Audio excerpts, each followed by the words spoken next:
My biggest charge when I started the company, design a purpose for the company and then do it with a sense of community. I grew up not only on a farm, but with 12 children in our family, 6 boys, 6 girls. Well, I guess you could say we created community. When you have a family that big, we were brought up what in today's standards would say would be very low income. We enjoyed it. We enjoyed each other, and we knew how to work together and appreciate each other. My mother would take us on a road trip once a year. We would load up as many kids as we could in the station wagon, and we would drive from Dickinson, North Dakota to El Paso, Texas, where she was born and raised. She knew the Juarez area well, and she would show us what poverty was like. And I'll never forget walking across the border, and there were dozens and hundreds of children begging on the streets for food. They were dirty, no shoes, and it touched me. It broke my heart. I made a vow to God. I says, someday when I grow up, I'm going to devote a portion of my income to the poor and to the orphan. And it has become a big part of not only who I am, but my family and now our company. We've been called to serve in an orphanage down in Nicaragua, and it has been a game changer for us. I've been extremely fortunate and blessed to travel to Nicaragua dozens of times over the last 10 years, and it's hard to describe the place it has in my heart. You're really pushed out of your comfort zone stepping into a situation like that. It's pretty incredible. We've been able to do a lot of work on the physical grounds of the orphanage. We've built buildings, we've served at the feeding center, and to see these kids who had no hope, no joy, the very bleak outlook for their futures, to see how that has changed over the last 10 years is remarkable. They now are excited to go out and study and to become doctors and policemen, and a lot of them now want to go back and serve their own community. Breaking that cycle of poverty is huge. The ministry of Casa Bernabe has impacted so many lives. There's one boy, his name is Ever, and he's graduating this December.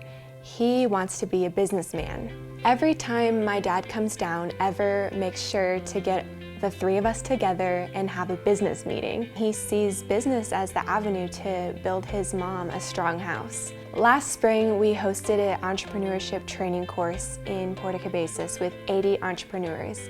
When Ever found out that we were doing this training, he wanted to be there. He wanted to learn. At times in the course, some of the students were so excited that they would come up front and grab the microphone and explain in their language to their peers what they learned. From that business training class, we got connected with another organization called Touch of Love International, and they then have the other piece, which is the financing piece.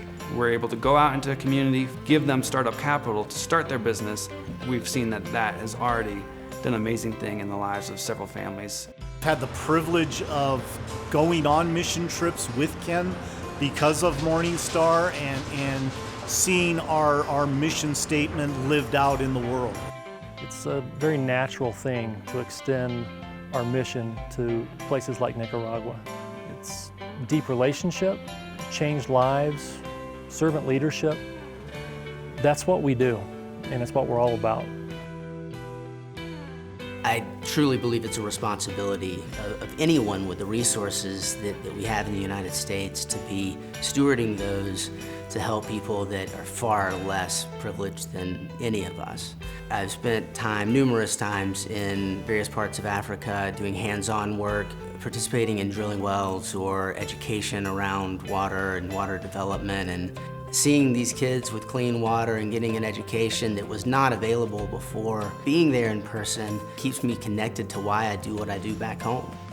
Naomi and I were also able to go to Africa last year, which was a whole different type of living in poverty. But a lot of them who have their faith in God had this grateful heart. They had a humble, grateful spirit. A lot of their prayers started out as, "Thank you, God, for the air I breathe." And that really touched me in a new way because it was so simple and so sincere. I talk to our company leaders all the time about get involved somewhere because it makes you a better person. It makes you a better wife, a better husband, a better mom, better dad. And it just develops joy. Joy comes from serving. All business of mission really is serving the least of those with the blessings that you have. Your position and your title is nothing more than a platform that you can use to serve others.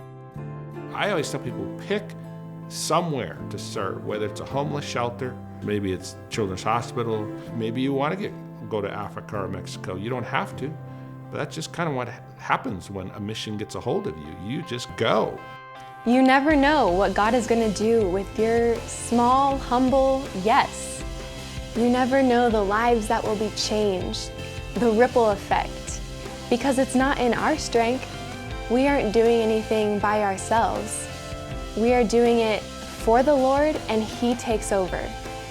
What I have found is that mission is about relationships, that you develop relationships with the impoverished people in the world, and they become part of your family. And that has transformed our company into leading with heart, leading with mission. Working with MorningStar is an opportunity to truly connect your work with a purpose that is bigger than you. Every day we get to do things that are bigger than us. The reach is far and wide and deep.